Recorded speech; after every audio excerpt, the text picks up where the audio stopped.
The first breath Liam took was a betrayal. A thief in the night, stealing the sweet, familiar air of his own bedroom and replacing it with something acrid, something hellish. Smoke, thick and oily, clawed at his throat, an invisible predator sinking its fangs deep. His eyes snapped open, but the darkness was absolute, a suffocating blanket.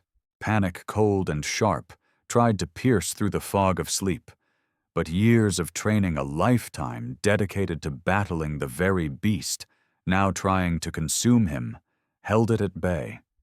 His first conscious thought, a desperate, silent scream in his mind, was a single name: Sarah. He rolled from the bed, his bare feet hitting the floor, the wood already unnervingly warm. "Sarah!" He rasped his voice, a broken thing. A choked cough answered him from her side of the bed. He scrambled his hands, sweeping through the choking blackness, finding her arms, her shoulder. "Sarah, wake up, fire!" Her gasp was frail, terrified. "Liam, I can't breathe!" "Stay low," he commanded, his voice gaining a measure of its usual authority, the ingrained discipline of 1,000 drills, 100 real infernos, surfacing through the adrenaline. "Crawl. Follow me." He tugged her gently, pulling her down towards the floor, where the air was marginally clearer, a thin layer of hope in a rising tide of despair. The house, their house, the one they had so lovingly painted and prepared for the arrival of their first child, was groaning around them, the death rattles of timber and dreams. An angry orange light pulsed from beyond their closed bedroom door, a malevolent heartbeat counting down their chances. He knew this enemy. He knew its hunger, its speed, its treachery. He was the City Fire Marshal. He had stared down conflagrations that had devoured city blocks, rescued families from the clutches of roaring furnaces. But this was different. This was his home. This was his pregnant wife. This was personal, a visceral terror that threatened to unravel his professional composure. "The door will be hot," he warned, his hand reaching for the knob, then recoiling. Even through the dense smoke, he could feel the heat radiating from it. "Back way. Kitchen door. Can you make it?" Sarah nodded, her form a huddled shadow beside him. "I think so." Her voice was small, laced with the smoke she was trying so hard not to inhale. He guided them one agonizing foot after another through the familiar layout, now rendered alien and treacherous by the smoke and the encroaching heat. The crackling was louder here, a hungry, spitting sound that spoke of flames devouring everything they had built. Each breath was a gamble, each heartbeat a drum against the roaring backdrop. He could feel the oppressive heat intensifying, pressing in on them. The hallway was a tunnel of smoke, the faint glow from the streetlights outside their only guide. They reached the kitchen. The orange glow was brighter here, seeping under the back door, outlining it in demonic light. He could hear the fire now, not just its crackle, but its roar, a living entity feasting on their life. He pressed his palm flat against the door. Hot. Very hot. But not as superheated as the bedroom door had felt. "Stand back," he ordered, and then with a surge of desperate strength he kicked it open. A blast of cooler, fresher air, impossibly sweet, rushed in, but with it came a clearer view of the nightmare unfolding outside. The back porch was engulfed flames, licking up the siding, reaching greedily towards the eaves. The source of the inferno seemed to be concentrated near the newly built nursery, its soft yellow walls now blackened and blistering. A wave of nausea hit Liam so potent it almost buckled his knees. "Not the nursery. Please, not the nursery." "Go, Sarah, get to the street, call 911. He yelled over the din, pushing her gently but firmly towards the relative safety of the yard. She stumbled out, coughing, her hand protectively on her belly. He saw her silhouette against the flickering orange, a beacon of everything he was fighting for. Then his training fully asserted itself. The husband receded, The fire marshal took command. He scanned the scene, his eyes accustomed to reading the language of fire, quickly assessing the situation. The origin point was definitely near the nursery. Arson. The thought seared into his mind with the certainty of a brand. This wasn't accidental. This was targeted. This was malicious. He saw her then, a figure standing across the street, bathed in the flickering, hellish light of his burning home. Karen. Her arms were crossed, her face a mask of grim satisfaction, a grotesque parody of righteousness. Her normally immaculate blonde hair was slightly disheveled, as if by a hurried escape, and her eyes, usually narrowed in judgment, were wide with a feverish, almost ecstatic intensity. For a moment, their gazes locked across the distance, across the inferno she had wrought. In her eyes he saw no remorse, no fear, only a chilling, unwavering conviction. The wail of sirens, his sirens. His team began to pierce the night. They were coming.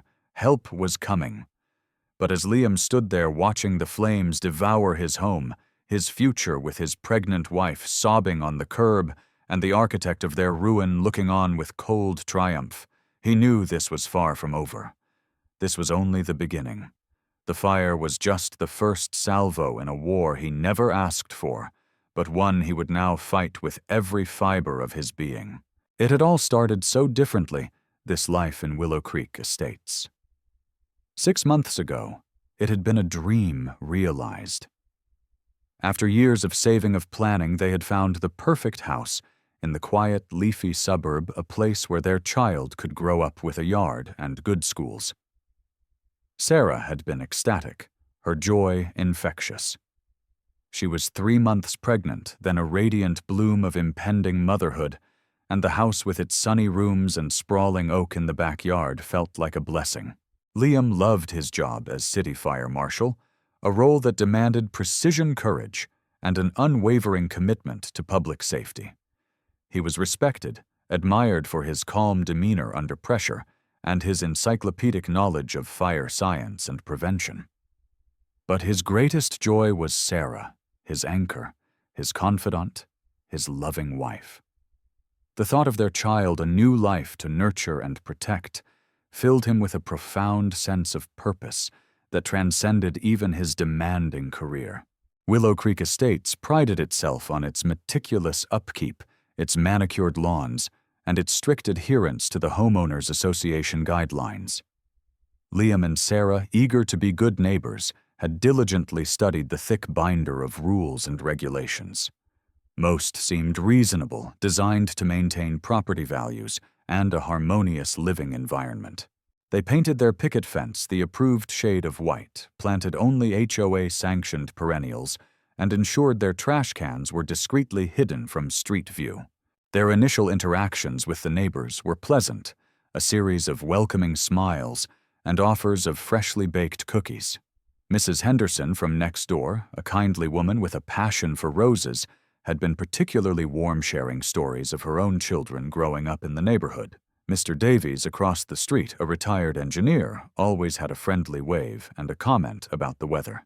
And then there was Karen Miller, the HOA president.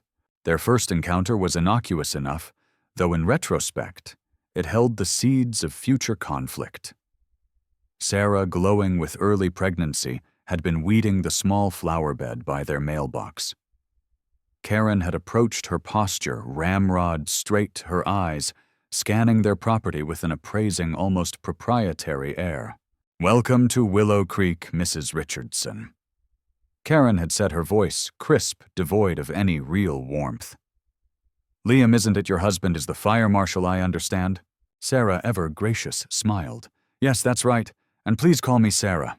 Karen offered a thin, fleeting smile that didn't reach her eyes.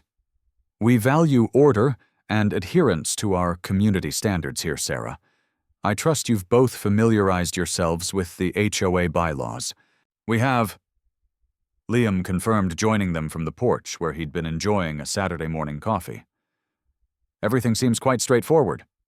"Excellent," Karen replied, her gaze lingering for a moment on Sarah's still flat stomach. We strive to maintain a certain tranquility in Willow Creek. Disturbances are frowned upon. There was a subtle emphasis on the word disturbances that felt oddly pointed, but Liam dismissed it as perhaps an overzealous commitment to her role. The next few months passed in a haze of happy preparations. They chose colors for the nursery, a soft, sunny yellow. Liam assembled the crib, his large, capable hands surprisingly gentle with the delicate pieces. Sarah shopped for tiny clothes, her laughter echoing through their new home, filling it with warmth and anticipation. They were creating a haven, a nest for their growing family.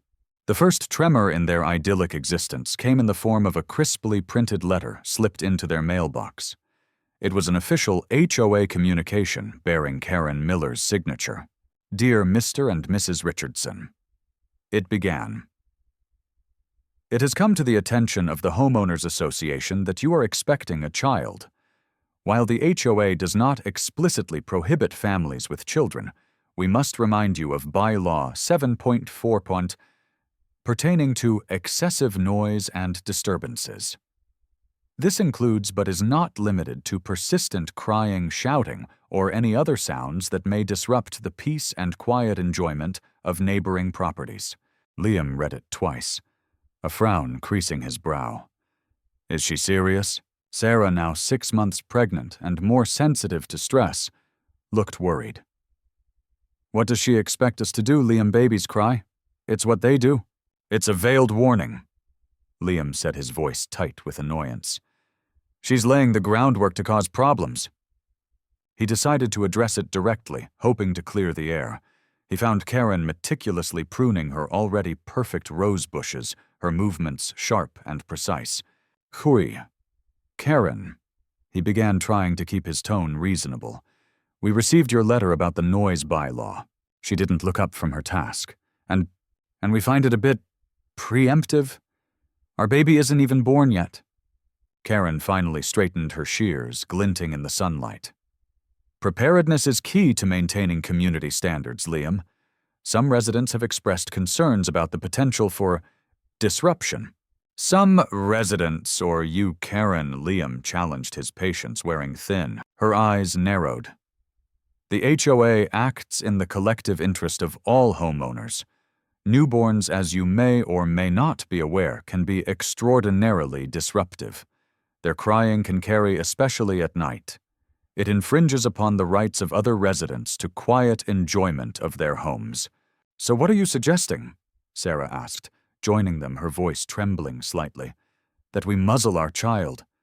Karen's lips curved into that same humorless smile. Of course not. But perhaps you should consider investing in significant soundproofing for your nursery. Triple-glazed windows, acoustic insulation in the walls. The HOA can provide a list of approved contractors. Liam stared at her, incredulous. The cost would be exorbitant, and the implication insulting. That's an unreasonable demand, Karen. It's a suggestion for harmonious living, she retorted, her tone steely. Failure to proactively address potential noise violations could result in formal complaints and eventually fines as per the HOA schedule. She then turned back to her roses, a clear dismissal. That was the inciting incident the moment Karen Miller transitioned from a nosy neighbor into a clear antagonist. The battle lines had been drawn not over a fence line or an unkempt lawn, but over the very idea of their child, their family. The rising action began subtly, then escalated with unnerving speed. Small, anonymous complaints started trickling in. Their trash cans, which had been perfectly acceptable for months, were suddenly improperly placed, resulting in a warning notice. A newly planted sapling in their backyard, a gift from Sarah's parents, was cited for being a non-approved species, despite Liam having cross-referenced it with the HOA's convoluted landscaping guide. Each infraction, petty and absurd, was documented with meticulous detail, signed by Karen Miller, President, Willow Creek HOA. Liam tried to reason with the HOA board at their next monthly meeting. He presented his case calmly, logically pointing out the subjective nature of the complaints and the unreasonable financial burden of Karen's suggestion for soundproofing. He was met with a mixture of sympathetic nods from a few older residents and nervous, avoidant glances from others. Karen, however, dominated the proceedings. "Mr. Richardson," she stated, her voice echoing slightly in the community hall. "The bylaws are clear. They are not open to interpretation by individual homeowners. They are designed to protect the investments and the quality of life for everyone in Willow Creek. If you are unable or unwilling to comply, perhaps this community is not the right fit for your growing family." The thinly veiled threat hung heavy in the air. Sarah, already dealing with the physical and emotional demands of her advancing pregnancy, found the escalating harassment deeply distressing. She started feeling watched, judged, every time she stepped outside.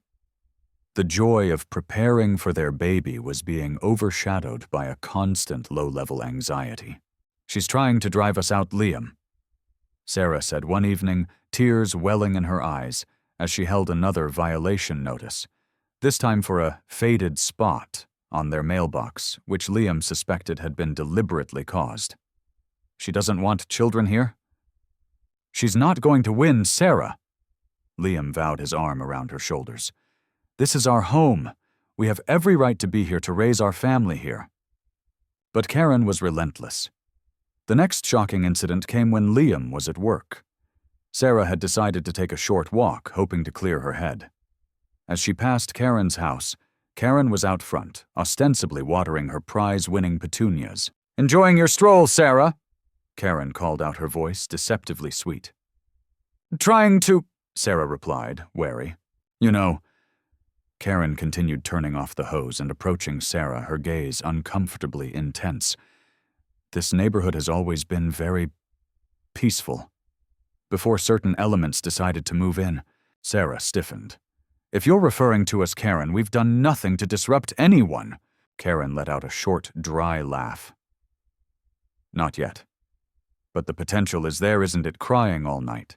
Toys littering the pristine lawns. The general chaos that children bring. It's a devaluation of our community, you understand. A burden on those of us who cherish order."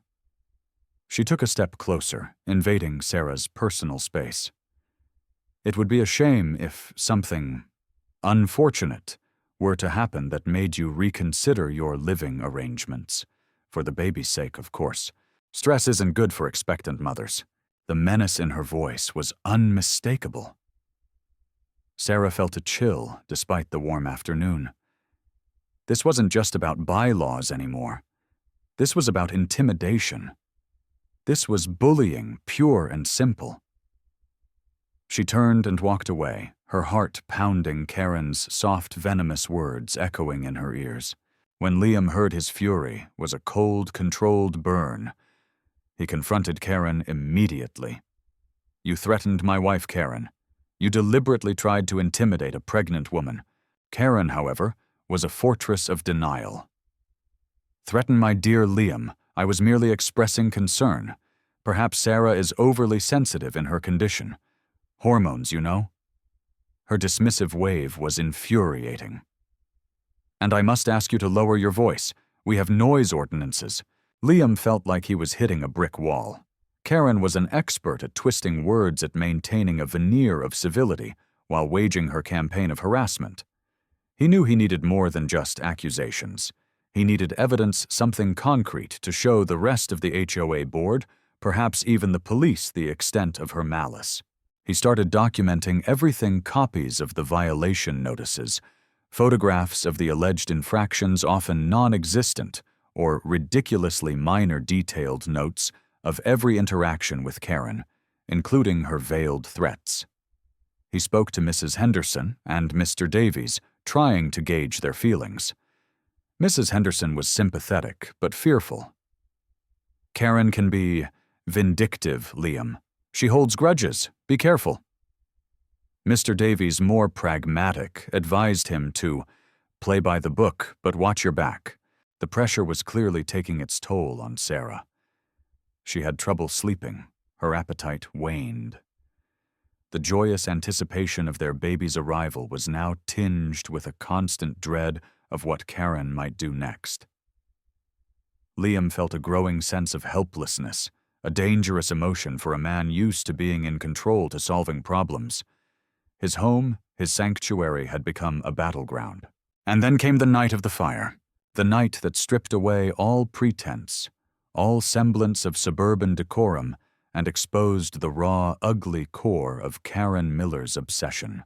The night Liam Richardson, the husband, the expectant father, had to watch his world burn, even as Liam Richardson, the City Fire Marshal, raced to save it. As the first fire engine screamed to a halt, its red lights painting the scene in demonic flashes, Liam was already in motion, his mind a whirl of calculations and priorities. He saw his crew, his guys spilling out their faces, grimly determined. Captain Miller, no relation to Karen, thank God, spotted him immediately. "Marshal, what the hell happened?" Miller yelled over the roar of the flames and the hiss of the first water stream hitting the blaze. "It's my house, Cap." Liam stated his voice, hoarse but steady. "My wife Sarah, she's pregnant, she's safe on the curb.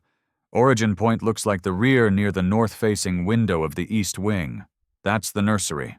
I suspect accelerant." Miller's eyes, already wide, widened further. "Accelerant. You thinking arson?" Liam just nodded his gaze, flicking back to Karen, still standing across the street, a silent, unnerving sentinel. "Primary concern is exposure to the Henderson house on the south side. We need a defensive line there. And get a team on interior attack, but watch for structural instability. It was going fast." He was giving orders, his training overriding the crushing weight of personal devastation. He was a professional, and this was a fire. But every command was laced with the bitter knowledge that this was no accident. This was an attack on his family, on his unborn child. Sarah was being tended to by paramedics, a blanket draped over her shoulders, an oxygen mask on her face. He rushed to her side, his heart aching at the sight of her tear-streaked face, the terror in her eyes. "I'm okay, Liam," she whispered, her voice raspy. "The baby." "We're okay," he reassured her, though his mind was racing with the what-ifs. Smoke inhalation stress. He knew the risks. "They're going to take you to the hospital just to be sure. I'll meet you there as soon as I can." Karen. Sarah choked out her eyes, finding the woman across the street. She was smiling. "I know, baby. I know." He squeezed her hand. "I'll handle Karen." He turned back to the inferno. His inferno. His team was battling bravely, expertly, but the fire had a strong hold. The roof over the nursery wing was starting to sag. He directed operations, his mind a split screen, one part coolly assessing flame, spread water pressure ventilation. The other replaying Karen's smug face, her earlier threats, the escalating campaign of harassment. It all coalesced into a sickening certainty. She had done this. She had tried to burn them out, perhaps even burn them alive. The thought of his unborn child sleeping innocently in Sarah's womb, potentially being targeted by this madwoman, ignited a different kind of fire within Liam. A cold, hard rage that sharpened his focus. He would save his family. He would see justice done. As dawn approached, the fire was finally subdued, leaving behind a smoldering, blackened shell where their dreams had resided. The beautiful yellow nursery was a charred ruin, the crib he had so carefully assembled, now a pile of ash and twisted metal. The smell of burnt wood and wet soot hung heavy in the air, a funereal pall. Liam, grimy and exhausted, stood with Captain Miller and the lead arson investigator, Detective Harding, a sharp, no-nonsense cop he'd worked with on numerous cases. "Looks like you were right about the accelerant, Marshal," Harding said, pointing to the telltale burn patterns near the nursery window. "We've got clear indicators of a pour pattern. Samples are on their way to the lab, but I'd bet my pension it's gasoline. The point of origin is definitely outside forced entry through the nursery window, which was locked." Liam added, his voice flat, devoid of emotion. He was in full investigator mode now. She wanted to make sure it started where it would do the most damage to the idea of our child. Harding raised an eyebrow. Liam's gaze drifted across the street. Karen was gone, but her presence lingered like the stench of smoke.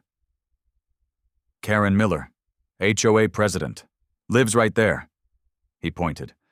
She's been escalating a campaign of harassment against us ever since she found out my wife was pregnant.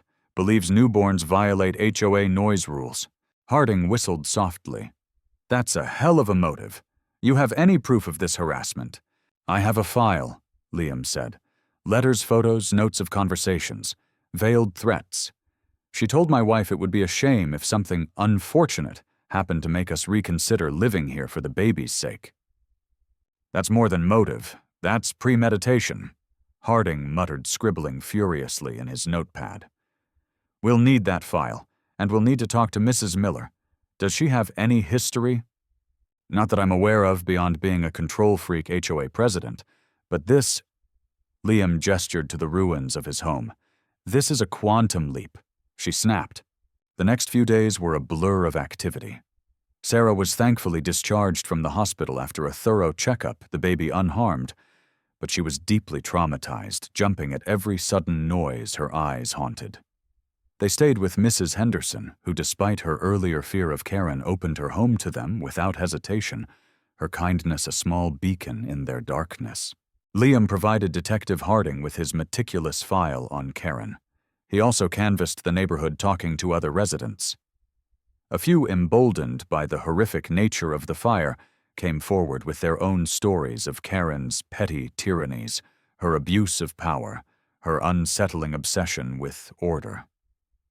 None had experienced anything remotely close to arson, but a pattern of escalating vindictiveness emerged. Mr. Davies recalled seeing Karen out for a very late-night walk, hours before the fire near Liam's property line, something she never did. He hadn't thought much of it at the time.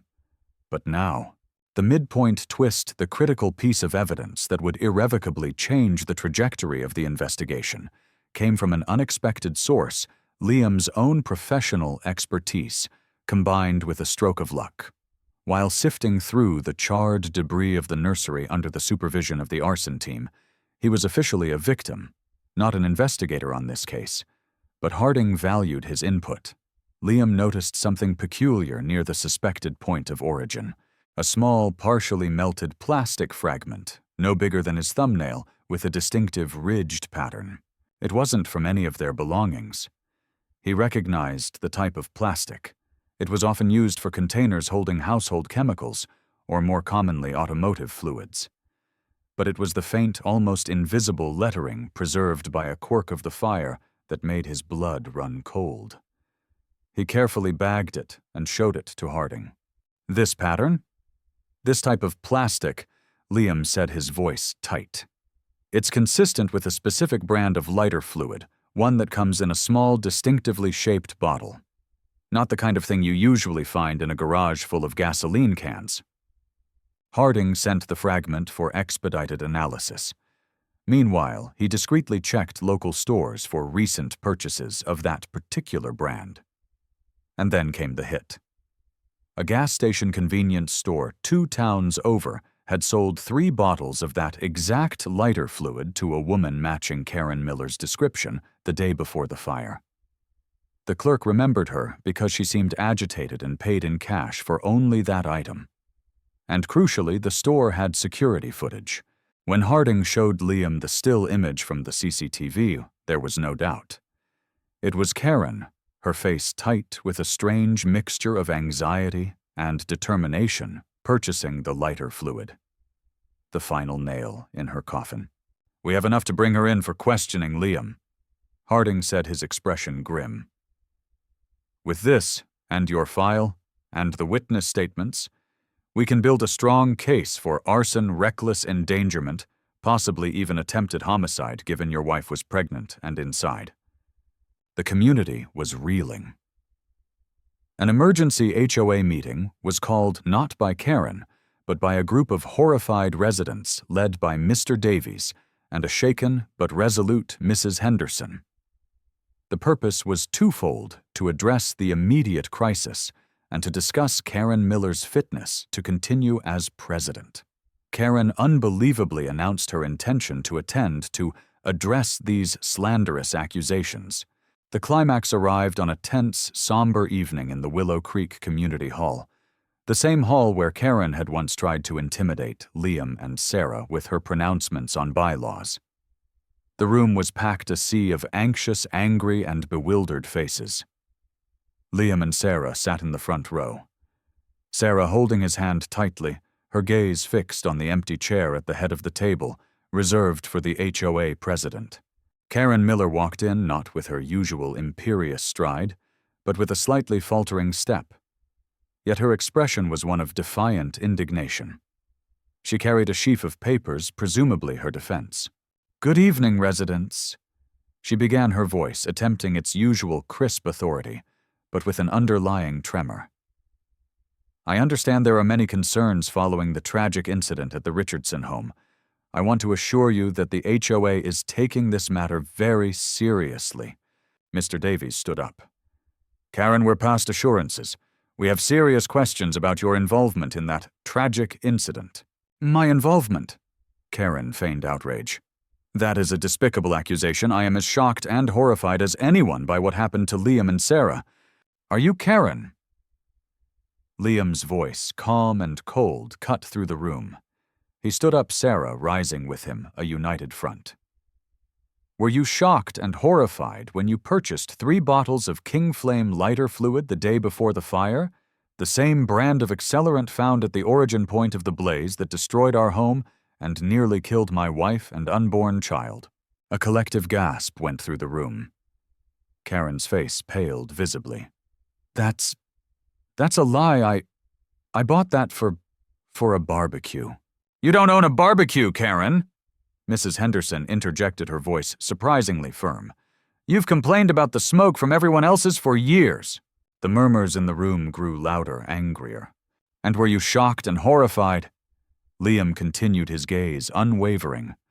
"When you stood across the street watching our home burn with a look of satisfaction on your face, because my wife saw you, Karen. I saw you." "This is slander!" Karen shrieked, her composure finally cracking. "You have no proof." "Actually, Mrs. Miller." Detective Harding's voice boomed from the back of the hall as he and 2 uniformed officers stepped inside. "We do." He held up a transparent evidence bag containing the melted plastic fragment and another containing a DVD. "We have physical evidence from the scene security footage of your purchase and multiple witness statements regarding your ongoing harassment and threats against the Richardsons. Karen Miller, you are under arrest for felony arson, aggravated assault, and attempted homicide." The sight of Karen Miller, the self-proclaimed Queen of Willow Creek, being handcuffed and read her rights, was met with stunned silence, then a wave of hushed, shocked whispers. Her face, once a mask of haughty control, was now contorted with disbelief and impotent rage. As she was led away, her parting shriek, "Newborns violate HOA noise rules. I was upholding the standards," only served to highlight the depths of her delusion and malice. The falling action commenced swiftly. With Karen arrested, the community of Willow Creek began the slow process of healing and rebuilding not just Liam and Sarah's home, but the trust that had been shattered. The HOA board immediately moved to strip Karen of her presidency and initiate proceedings to remove her from the association, entirely citing gross misconduct and actions detrimental to the community. The legal process against Karen was methodical. The evidence Liam had so diligently collected, combined with the arson team's findings and the damning security footage, painted an undeniable picture of premeditated arson fueled by a bizarre and dangerous obsession. Bail was denied due to the severity of the charges and her perceived flight risk given her clear lack of remorse. News of the HOA arsonist made local headlines a cautionary tale of unchecked power and neighborly disputes escalating to horrifying extremes. Liam and Sarah, with the overwhelming support of their neighbors and friends, began the daunting task of rebuilding their lives. donations poured in, clothes, furniture offers of temporary housing. Mrs. Henderson insisted they stay with her as long as they needed. Mr. Davies, the retired engineer, offered to help oversee the reconstruction of their home, ensuring it would be even better and safer than before. The outpouring of genuine kindness was a balm to their wounded spirits. The resolution of Karen's story came several months later. Faced with an airtight case, her lawyer advised her to plead guilty to lesser charges to avoid a lengthy trial and a potentially harsher sentence. She was convicted of aggravated arson and multiple counts of reckless endangerment. The judge, citing the extreme premeditation and the targeting of a pregnant woman, sentenced her to a significant prison term. Her assets, including her house in Willow Creek, were eventually seized as part of restitution to Liam and Sarah and to cover the extensive damages and legal fees. The house was later sold to a young family with 2 small children, a quiet but powerful symbol of Karen's ultimate failure. The resolution for Liam and Sarah was far more joyous. Weeks after Karen's sentencing, Sarah gave birth to a healthy baby boy, Daniel. He was perfect, a symbol of hope and new beginnings. The community celebrated with them the shadow of the fire finally receding, replaced by the bright promise of the future. Their new home, rebuilt on the ashes of the old, was filled with love, laughter, and the happy, sometimes noisy sounds of a baby.